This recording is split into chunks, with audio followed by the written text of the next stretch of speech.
예, 우리 계속하여 우리 또 이 수요일 저녁 우리 철로 역정 내용을 함께 생각하고 있습니다. 오늘은 우리 지난주에 이어서 계속해서 기쁨의 산과 목자들 이 내용을 우리가 같이 계속 살펴보려고 합니다. 우리 이제 지난주에 이제 앞에 보았던 내용은 어떤 내용이었습니까? 그 전에는 이제 이 두 사람이 순례길에서 그만 잠깐 잘못된 길로 빠져 들어갔습니다. 옆에 초원길로 갔다가 이 절망 거인을 만나게 되죠. 그 거인 때문에 거의 뭐 죽을 뻔했다가 이제 다시금 돌아오게 되었습니다. 그래서 본래의 길, 이 순례의 길을 다시금 가게 되었고요. 순례의 길을 조금씩 가다 보니까 거기에서 기쁨의 산이라는 곳에 이르게 되었습니다. 이 기쁨의 산은 이 두 사람에게 아주 휴식과도 같은 아주 큰 은혜를 주는 그런 산이었던 것이죠. 그리고 여기에서 목자들을 이제 만나게 되는데 이 목자들의 이름 기억나시나요? 그 1페이지의 밑에 보면 목자들의 이름 나오죠. 목자들의 이름은 지식, 경험, 경계, 신실 바로 이러한 이름들을 가지고 있었습니다. 근데 이 이름들이 가지고 있는 뜻이 있었습니다. 그렇죠? 지식이란 뭐냐면 성경 말씀, 하나님의 말씀에 알고 있는 지식, 그것을 이야기하는 것이고, 경험은 어떤 경험이에요? 성령님이 우리 위에 일하시는 그것들을 경험하는 게 이게 그 경험을 이야기하는 것이고요. 그 다음에 경계는 또 무엇입니까? 우리 모든 영혼의 상태를 살피는, 그리고 위험한 일들을 경고하기 위한 그 경계라고 말씀드렸고요. 신실은 또한 무엇입니까? 경건하고 투명하게 우리의 삶을 살아가는 것, 이 경건하게 살아가는 것, 이것을 신실이다 그랬고요. 이 목자들의 이름이 이 의미하는 것은 이제 복음의 사역자로, 복음을 가지고 있는 자로 살아갈 때에 이것들이 필요하다 이렇게 말씀을 드렸습니다.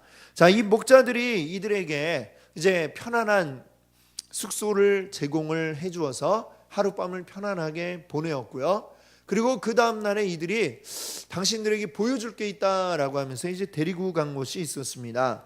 그 중에 제일 먼저 간 곳은 어디냐면 바로 어디죠? 오류의 언덕이라는 곳으로 갔었습니다.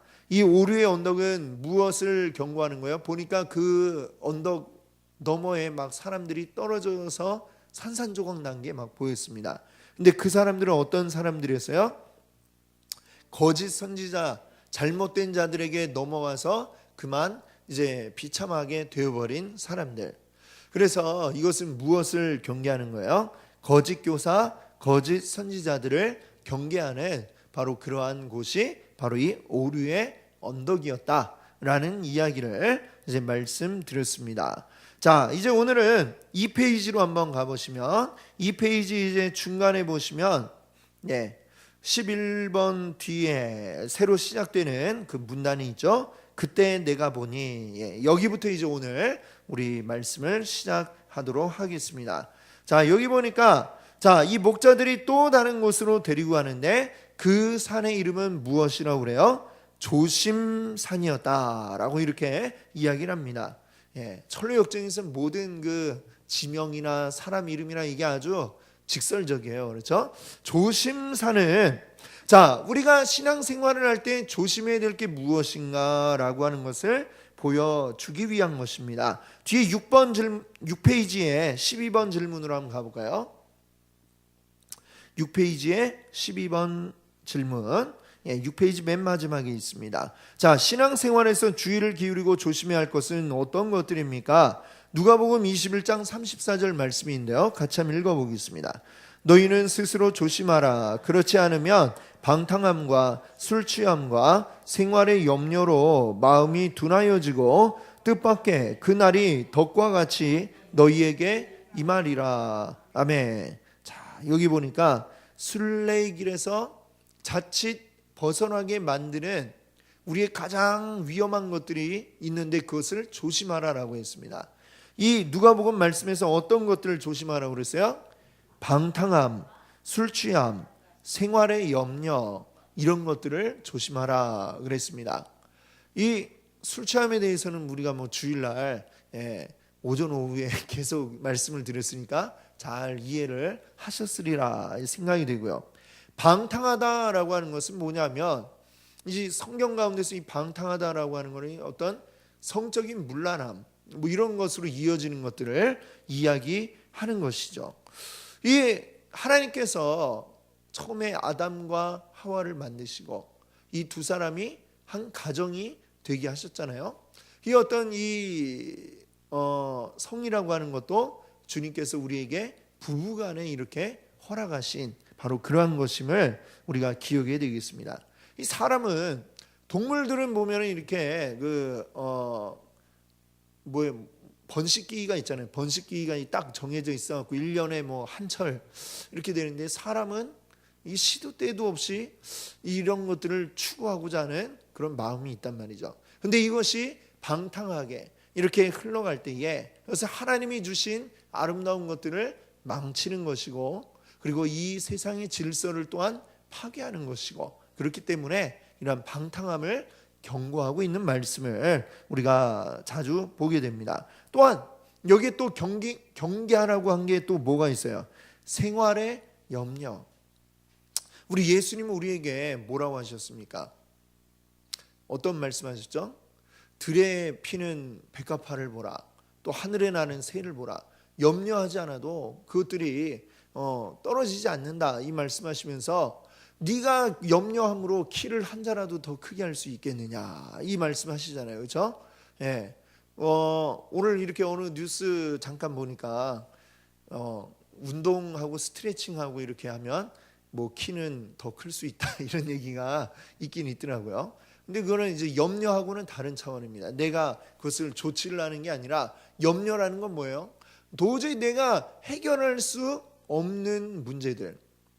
이게 뭐 내가 한숨을 쉰다고 해서 이게 해결되지 않는 것인데 계속 그걸 붙들고 계속해서 마음에 근심하고 걱정하고 이게 만약에 내가 조치할 수 있는 문제라면 그것을 내가 빨리빨리 하면 되겠지만 내 힘으로 되지 않는 걸 끝까지 붙들고서 마음에 근심하고 있는 이것은 무엇입니까? 하나님을 믿지 못함이 바로 이 염려로 나타나게 되는 것이죠. 모든 걸 주께 맡겨라 말씀하지 않았습니까? 그런데 그걸 주께 맡기지 못하고 계속해서 염려만 하고 있는 이 모습, 이것은 우리의 신앙의 순례길에서 벗어나게 만드는 큰 위협이다라고 하는 것을 우리가 기억해야 되겠습니다. 그렇기 때문에 여기에서는 그런 것들을 조심해라 라고 이렇게 말씀하고 있는 것이죠. 자, 이제 또 그 12번 뒤에 계속해서 보면은 자, 목자들이 순례자들에게 멀리 바라보라 했다. 그러니까 순례자들이 바라보자 몇몇 사람이 무덤 사이를 오르락 내리락 하는 것을 보게 되었습니다. 저 사람들은 뭐냐라고 물어봤더니 무슨 얘기를 하고 있어요? 저 사람들은 절망거인한테 붙잡혀가지고 지금 의심의 성으로 가는 길이다. 더군다나 이 사람들은 앞을 보지 못하고 눈이 뽑혀버렸고 그리고 절망거인이 그 무덤 사이에다 던져놓으니까 계속해서 그것을 빙빙빙빙 헤매기만 하지 거기에서 벗어나지를 못하고 있는 너무나 안타까운 그 모습이 지금 그들의 눈앞에 보여지게 되었습니다. 자, 어때요? 이 크리스찬하고 소망은 하마터면 자신들이 저 모양의 어려움을 겪을 뻔하지 않았습니까? 그래가지고 이 페이지 맨 밑에 보니까 이들이 이제 눈물을 글썽이고 있었다라는 그런 얘기를 합니다. 왜 눈물을 글썽거렸겠어요? 자, 13번 우리 7페이지 맨 위에 있는 13번을 한번 보세요. 목자들의 설명에 두 순례자가 눈물을 글썽거린 이유는 무엇인가요? 뭐겠어요? 그야말로 그들이 내가 하마터면 지금 저 자리에 있을 뻔했구나, 내가 여기에 있지 않고 저기로 갈 뻔했구나라는 생각이 나면서 그러면서 한편으로는 또 어떤 마음이 들겠어요? 저곳에 있지 않냐고 지금 이곳에 와 있다는 게 너무나 감사한 것이죠. 그들도 잘못했으면 정말 그들이 마지막 순간에 기도하면서 깨달음이 없었더라면 그 열쇠도 찾아내지 못하고 그만 계속 절망거인에게 붙잡혀갖고 아마 그들도 눈이 뽑혀가지고 저 무덤을 헤매는 안타까운 상황이 될 수밖에 없었겠죠. 그러나 극적으로 주님이 인도해 주셨고 주님의 은혜로 그곳을 벗어나 다시금 순례의 길을 갈 수 있게 된 것에 대한 이 감사 때문에 그들의 눈에 눈물이 글썽이며 얼마나 감사하겠어요. 정말 이 죽는 것보다 더 비참한 상황이 아닙니까? 그것을 벗어나게 해주신 하나님의 은혜에 감사하며 지금 눈물을 흘리고 있는 것입니다. 자, 다시 한번 우리 3페이지로 와서요. 그 뒤에 이제 보겠습니다.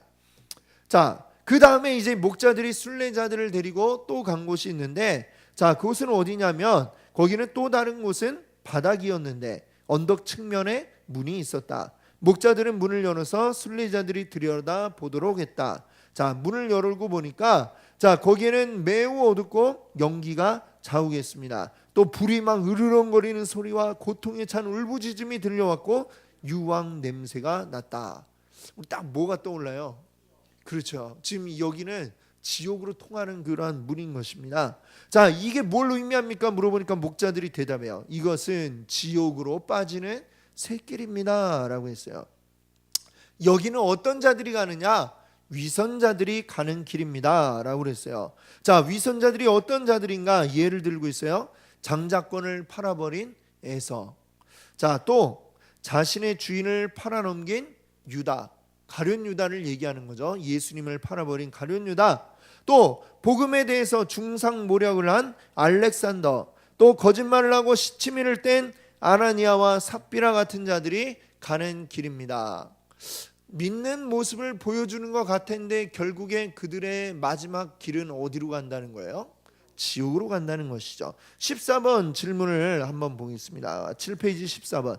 지옥으로 빠지는 샛길은 누가 가는 길입니까? 위선자들, 여기서 얘기를 했고요. 자, 그런 자들은 어떤 자들이냐? 베드로후서 2장 1절을 한번 같이 읽어보겠습니다. 그러나 백성 가운데 또한 거짓 선지자들이 일어났었나니 이와 같이 너희 중에도 거짓 선생들이 있으리라. 그들은 멸망하게 할 이단을 가만히 끌어들여 자기들을 부인하고 임박한 멸망을 스스로 취하는 자들이라. 아멘. 자, 여기 보니까요, 거짓 선생들에 대한 이야기가 나오고 있습니다. 베드로후서가 경계하고 있는 것 가운데 하나가 이 거짓 선생들을 조심해라 그랬습니다. 그들은 사람들을 유혹하고 넘어뜨리게 하고 바른 길에서 벗어나게 만듭니다. 바로 이 위선자들처럼 이렇게 제대로 된 길이 아니라 사람들을 속여서 잘못된 길로 가게 만드는 자들이다라고 하는 것이죠.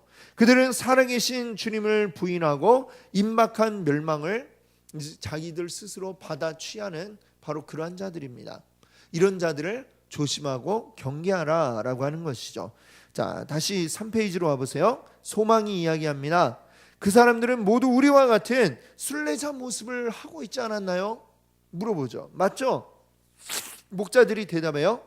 그렇습니다. 오랫동안 그렇게 해왔습니다. 똑같이 순례자인 줄 알았던 그 자들은 지옥 가는 그 샛길로 빠진다는 거죠. 15번을 한번 보세요. 15번 질문. 위선자들은 일정 기간 믿음이 있는 척합니다. 어떻게 분별할 수 있습니까? 자, 우리가 이들을 어떻게 분별해낼 수 있을까요? 겉모습은 똑같이 믿는 자처럼 하고 있다는 얘기예요. 그들을 어떻게 분별해야 되느냐? 일정 기간 믿음이 있는 척하지만 결국은 그들은 은혜가 없기 때문에 끝까지 가지 못하고 결국에 중간에서 세상을 향해 가게 되고 맙니다.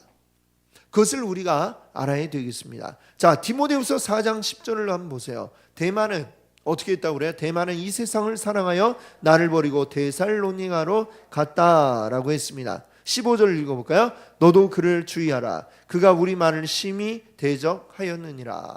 이 대마가 바울과 함께 사역을 하는 자리에 있던 자입니다. 함께 동역을 했던 사람이에요, 한때는. 그런데 이 대마가 어떻게 했다는 거예요? 세상을 사랑해서 바울을 버리고 떠나갔어요. 떠나갔고 결국은 그가 우리의 말, 즉 뭐예요? 바울이 증거하는 하나님의 말씀을 심히 대적하고 있다. 은혜가 없는 자는 끝까지 그 길을 가지 못한다라고 하는 것입니다. 또 아나니아와 삽비라에 대해서 여러분 아시죠? 사도행전 5장에 나오는 아나니아 삽비라. 하나님 앞에 우리가 이 재물을 집을 팔아서 이 값을 다 드리겠습니다라고 했지만 그들은 그것을 딱 드리는 순간 아까워서 반만 가져와 놓고, 그러고 이제 이게 다냐 물어보니까 네. 그 순간 남편 아나니아가 먼저 죽고 또 아내 삽비라도 또 남편을 찾으러 왔다가 똑같이 네 그랬다가 똑같이 그도 죽게 되었습니다. 이들은 사람에게 거짓말을 한 게 아니라 하나님께 거짓말을 했다라고 했습니다. 사람이 아니라 하나님을 속이려고 한 것이죠. 그들이 진정으로 만약 정말 이것이 필요해서 만약에 그 반만 우리가 쓰고 나머지를 드리겠습니다라고 했다면 하나님 앞에 그렇게 또 아뢰고 말씀드리고 사람들에게도 그렇게 이야기했다면, 그랬다면 하나님이 그것 때문에 죽게 하셨을까요? 하나님 우리 사정을 다 아시는데. 그런데 그들은 속이려 한 것이죠. 애초에 사실은 그들의 동기 자체가 순수하지가 못했음을 우리가 압니다. 사도행전 4장에 보면 누구 얘기가 나오냐면 바로 누가 나옵니까? 갑자기 이름이 생각이 안 납니다. 죄송합니다. 저기 바울을 인도했던 그 사람 누구죠? 예? 죄송해요. 잠깐만 찾아볼게요. 사도행전 4장에 나오죠. 그 4장 끝부분에 나오는데요. 그렇죠. 바나바가 나오죠. 예. 이게 참 이름이 가끔 생각이 안 날 때가 있습니다. 바나바가 요 사도행전 4장 마지막에 보면 뭐라고 했냐면은 이제 이 바나바는 굉장히 가진 재산이 많은 사람이었습니다. 근데 그가 자기의 밭을 팔아다가 그것을 다 전부 다 이 교회 공동체에다가 드렸어요. 이 때에 교회는 굉장히 많은 사람이 불어나고 있었습니다. 숫자가 엄청나게 불어났어요. 한번 나와서 설교하면 2,000명, 3,000명, 막 몇천 명씩 모이던 교회예요. 근데 그들이 뭐 다 이렇게 여유 있는 사람이 아니라 어떤 사람들은 멀리서 지금 예루살렘에 순례를 왔다가 지금 이제 거기에 머물러 앉아 있는 사람도 있고 또 여러 가지 힘들고 어려운 사람들이 많으니까 그들을 교회가 먹여 살리는, 아침마다 그들에게 말하자면 이 빵과 먹을 음식을 제공을 해 주었어요. 그러려니까 이게 얼마나 많은 돈이 필요하겠어요? 그러니까 있는 자들은, 가진 게 있는 자들은 자신의 것들을 이렇게 팔아서 드리는 일을 하곤 했는데 바나바가 이제 그 일을 한 거죠. 근데 그 이야기가 딱 끝나고 바로 아나니아 삽비라 이야기가 나옵니다. 이게 무엇을 의미하겠습니까? 아나니아 삽비라가 바나바 이야기를 딱 듣고 그것 때문에 사람들이 막 칭찬하는 걸 들으니까 자기들도 마음에 뭐 그런 사람들에게 칭찬 듣고 싶은, 사람에게 뭔가 좀 보여주고 싶은 마음이 들었던 거죠. 그래가지고 우리도 바치겠어 딱 얘기를 해놓고서는 막상 드리려니까 아까우니까 그 중에 좀 뗀 거예요. 그런 불순한 마음으로 사실은 이 드리는 것조차도 했기 때문에 그 불순한 마음이 결국은 그들을 죽음으로 이끌어갔다라고 우리가 이야기할 수 있을 것입니다. 그러니까 이것이 처음 동기부터 해서 마지막 죽는 때까지 계속 위선으로 계속 이어졌던 것을 우리가 볼 수가 있습니다. 그래서 이러한 위선자들의 마지막 가는 길은 어디예요? 지옥으로 빠지는 샛길이다라는 것을 알아야 하겠습니다. 자, 15번 뒤에 한번 3페이지에 15번 뒤를 보세요. 저들은 순례길에서 얼마나 멀리까지 왔다 이렇게 비참한 내던져짐을 당했나요? 라고 묻죠. 그러니까 어떤 사람은 멀리 왔고 또 어떤 사람은 이산까지 오지 못했습니다. 그때 이제 순례자들, 크리스찬과 소망이 이렇게 얘기해요. 강하신 분에게 힘을 달라고 부르짖어야 되겠습니다. 이 얘기를 하죠. 자, 어떤 자들은, 이 위선자들은 한때는 같이 함께 순례의 길을 왔던 자들임을 생각하면 그들이 중간에 힘이 빠져가지고 그만 여기까지 오지도 못했다, 이 말을 듣고 그들이 느낀 것은 우리 하나님께 힘을 달라고, 우리가 끝까지 이 길 가게 해달라고 부르짖어야 되겠다, 이 얘기를 하는 것이죠. 16번에 이제 그 이야기를 하고 있습니다. 위선자에 대한 설명을 들은 순례자들의 태도는 어떠했는가? 우리도 역시 이 위선자들처럼 교만해서는 안 되겠구나, 교만한 마음이 드는 순간 그들은 끝없이 바로 추락하게 되었던 것입니다. 그래서 끝까지 신앙을 지키는 것이 우리의 힘으로 되는 게 아니라는 것을 알아야죠. 사람의 힘으로 이걸 끝까지 해보려고 하면 결국엔 교만함이 되는 것입니다. 내 힘이 여기에 들어가 있다라고 생각하는 순간 그는 곧 꺾어지고 떨어질 수밖에 없다는 것이죠. 우리의 힘이 아니라 온전히 모든 우리 구원의 처음 순간부터 하나님이 우리를 택하시고 쭉 마지막 우리 영화의 그 자리에 오르기까지 하나님이 모든 것을 인도해 가시고 이끌어 가신다는 이 사실을 우리가 기억해야 되겠습니다. 그러니 우리가 구할 것은 오직 무엇입니까? 하나님의 은혜. 하나님의 은혜로 날마다 힘주시고 하나님의 날마다 우리를 견인하여 이끌어 주시기를 우리가 기도해야 되겠습니다. 자, 뒤에 16번 이제 뒤에 보세요. 목자들이 얘기하죠. 자, 당신들이 힘을 가지게 된다면 그것을 사용할 필요가 있을 겁니다. 자, 그러면서 이제 그만 우리가 헤어져야 되겠습니다. 당신들 이제 가던 길로 계속해서 가야 되겠습니다 라고 이제 얘기를 하고, 이 순례자들도 역시 우리도 역시 가야겠군요, 이렇게 얘기를 하는 거죠. 근데 가기 전에 한 가지를 이제 보여줍니다. 망원경을 보여줘요. 자, 이 망원경으로 저 천성 도시의 문을 보여줍시다. 즉 하나님 나라의 모습을 보여주겠다라고 하는 것입니다. 자, 이게 뭘로 의미할까요? 17번 질문 한번 보세요. 7페이지 마지막에. 망원경은 무엇일까요? 망원경을 통해 또 무엇을 보나요? 이 망원경이 의미하는 게 뭐냐? 망원경이 곧 성경입니다. 성경. 예, 이 성경이라고 하는 망원경을 통해 무엇을 봅니까? 하나님의 나라를 바라보고 영원한 삶에 대해서 보게 되는 것이죠. 요한복음 5장 39절 말씀 한번 같이 읽어보겠습니다. 너희가 성경에서 영생을 얻는 줄 생각하고 성경을 연구하거니와.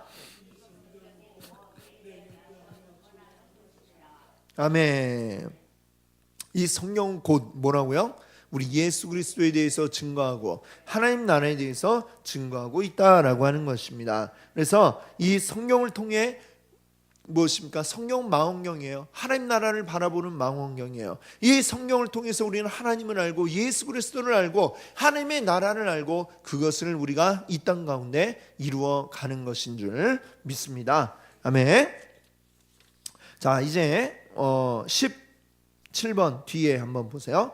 순례자들은 목자들의 제안을 즐겁게 받아들였다. 따라서 목자들은 순례자들을 데리고 맑음이라 불리는 언덕의 꼭대기로 올라갔다. 자, 또 다른 언덕으로 갔는데 그 언덕의 이름이 뭐라고요? 맑음.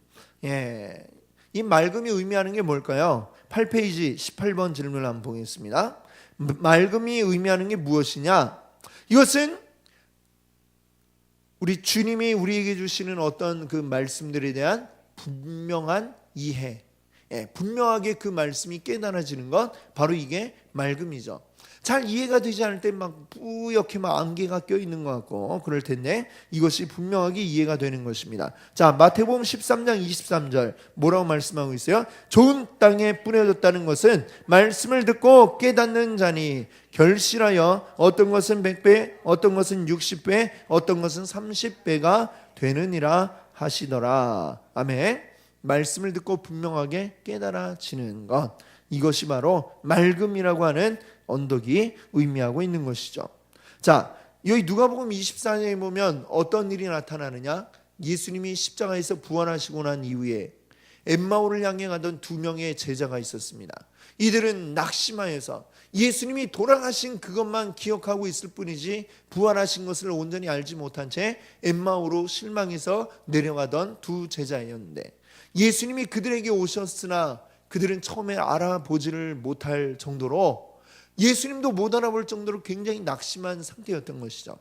근데 가는 길에 예수님이 계속해서 그들에게 말씀을 일러주시고 말씀의 의미를 알려주시고 깨닫게 해주십니다. 그래서 마침내 그들이 어떻게 되었어요? 여기 누가복음 24장 45절에 보니까 그들의 마음을 열어 성경을 깨닫게 하셨다라고 그랬습니다. 예수님이 그렇게 하셨다는 것이죠. 이것처럼 오늘 우리들도 무엇입니까? 주님의 말씀을 읽을 때에 이것이 분명하게 깨달아져야 할 줄 믿습니다. 아멘. 자, 그것도 사실은 내가 깨닫는 게 아니에요. 그렇죠? 우리 성령님이, 우리 안에 계신 성령님이 우리로 하여금 깨닫게 해주십니다. 어떤 날에는 우리가 늘 많이 읽었던 말씀인데 새롭게 막 또 그 말씀이 와닿을 때가 있어요. 못 봤던 말씀이 갑자기 눈에 확 들어옵니다. 그리고 이게 이런 뜻이었나? 깨달아지는 날이 있죠. 그런 게 다 무엇입니까? 주님께서 우리로 하여금 그 말씀들을 깨닫게 해주시는 것이죠. 이 성경 말씀을 우리가 읽어도 정말 그 의미들을 우리가 다 깨달아 알지 못합니다. 다만 그때 우리가 하나님이 주시는 은혜로서 이 말씀들을 깨달아 가는 줄 믿습니다. 말씀을 그만큼 가까이 해야 우리에게 깨달아지는 게 많고 하나님에 대해 더 많이 알아갈 줄로 믿습니다. 아멘. 네, 오늘 시간도 그렇게 우리 깨닫는 시간 되기를 원합니다. 아멘. 자, 이제 그 18번 뒤에 보세요. 3페이지에 18번 뒤에 자, 이 순례자들이 이제 망원경을 바라보려고 하는데 이들이 보려고 하는데 막 손이 떨렸다라고 그래요. 손이 왜 떨렸을까? 왜 떨렸을까요? 8페이지 19번을 한번 보세요. 순례자들이 손을 떤 이유는 무엇입니까? 계시록 18장 1절 말씀 함께 읽습니다. 이 일 후에 다른 천사가 하늘에서 내려오는 것을 보니 큰 권세를 가졌는데 그의 영광으로 땅이 환하여지더라. 아멘. 여기 보니까 이제 그 주님의 영광 때문에 환하게 밝아지는 이전에 볼 수 없었던 놀라운 광경을 목도하는 장면이 계시록 18장 말씀이 아닙니까? 이들이 막 손이 떨리는 것은 그 망원경을 통해 천성을 바라보면서 그 아름다움과 그 하나님 나라의 영광됨 때문에 그들이 보고 손을 떨지 않을 수 없을 정도로 그 놀라운 광경에 압도되는 것이죠. 거기에 손을 떨게 되는 그 모습을 보여주고 있습니다. 자, 비록 그 장애물이 그 가운데 있어가지고 망원경을 통해서도 아주 분명하게 정말 손에 잡힐 듯 그렇게는 못 봤지만 그러나 어느 정도 그 영광을 충분히 맛볼 수가 있었다라고 하는 것이죠. 그래서 이들은 그 천성문을 바라보고 기뻐하며 노래를 부릅니다. 그 노래가 여기 나오죠. 3페이지 밑에 이제 4페이지로 한번 와보세요. 4페이지에 이제 순례자들이 떠나려고 할 때 목자들 중에 한 사람이 그들에게 길 안내도를 주었고 이들에게 이제 선물을 하나씩 주는 거예요. 목자들이 어떤 사람은 길 안내도를 주었습니다. 또 다른 목자들은 그들에게 앞첨쟁이를 주의하라라는 당부를 했습니다. 또 다른 목자는 순례자들에게 마법의 땅에서 잠들지 말도록 주의하라라고 얘기를 했고요. 또 네 번째 목자는 하나님께서 그들에게 축복하시기를 기원했다라고 그랬습니다. 자, 우리가 아까 그 네 명의 이 목자들에 대해서 이야기를 했는데 이 네 명의 목자 이름을 다시 한번 생각해봐요. 어떤 첫 번째 목자는 지식이었어요. 그렇죠? 두 번째 목자는 경험이었고 세 번째 목자는 경계였습니다. 그리고 네 번째 목자는 신실이었죠. 자, 이들이 각각 준 선물이 그들의 이름과 관계가 있습니다. 자, 첫 번째 사람은 뭘 줬다고 그래요? 길 안내도. 자, 지식이라는 목자는 길 안내도를 줬어요. 성경을 아는 지식이라고 말씀을 드렸죠. 하나님의 말씀을 어떻게 알고 찾아가야 할 것인가? 길 안내도를 주었습니다. 그러면 경험이라고 하는 이 목자는 무엇을 선물로 주었습니까? 아첨쟁이를 주의하라라고 하는 이야기를 했습니다. 성령께서 그의 마음을 밝히 깨달아 알게 하셔서 아첨쟁이의 그 말에 넘어가지 않도록 주의하라라고 하는 얘기를 한 것이죠. 자, 경계라고 하는 목자는 그러면 어떤 선물을 주었을까요? 경계하라라는 얘기를 합니다. 결국 마법의 땅에 잠들지 마세요.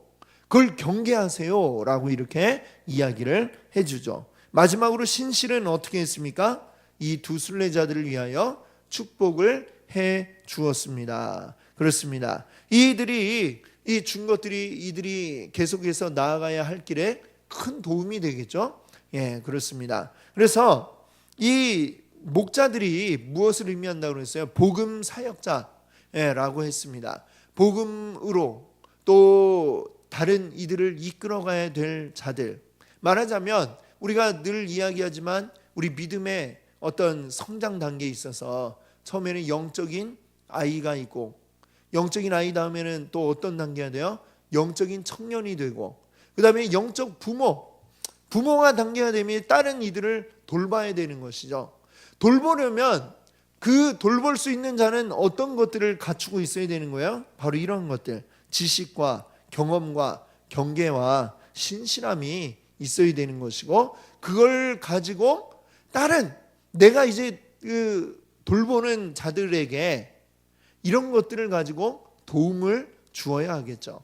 그들이 어떤 잘못된 길로 가지 않도록 끝까지 바른 믿음의 길을 갈 수 있도록 도움을 주어야 한다라고 하는 것입니다. 이것이 비단 목회자에게만 해당되는 말씀이 아니라 말하자면 우리 모든 이들이 이 믿음의 단계를 거쳐서 영적 부모의 자리에까지 우리가 올라가야 되겠죠.